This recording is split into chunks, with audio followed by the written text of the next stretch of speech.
So now let's describe how global linear models, GLMs, can be applied to dependency parsing.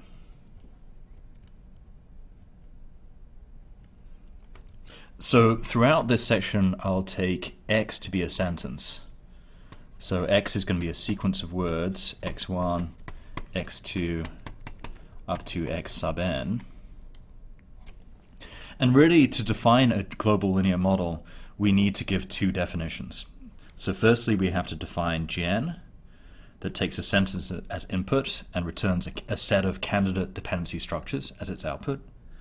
And secondly, we have to define f, which is a function that takes a sentence together with a dependency structure and returns a feature vector representation.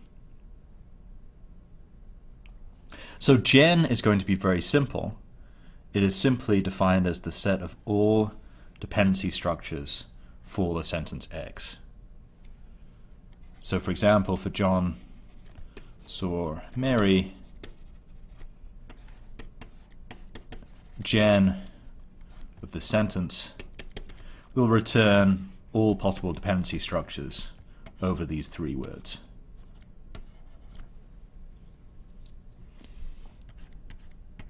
Critically, the size of gen is exponential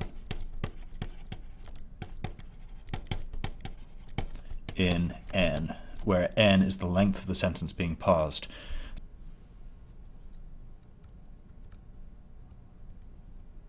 So let me give you an example of how we might define these feature vectors.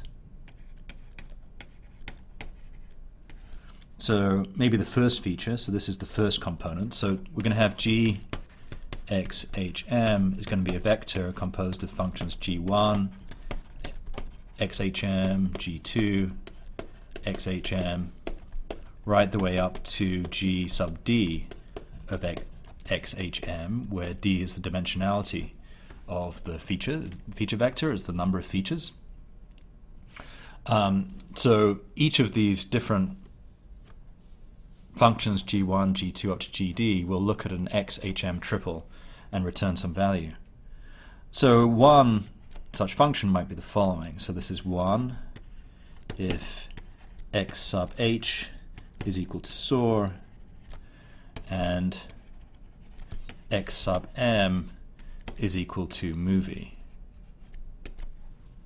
Okay, so in particular we would have g1 of John saw a movie, and if we have 2,1 as the dependency, so that's this particular dependency here, this is going to be 1 in this case.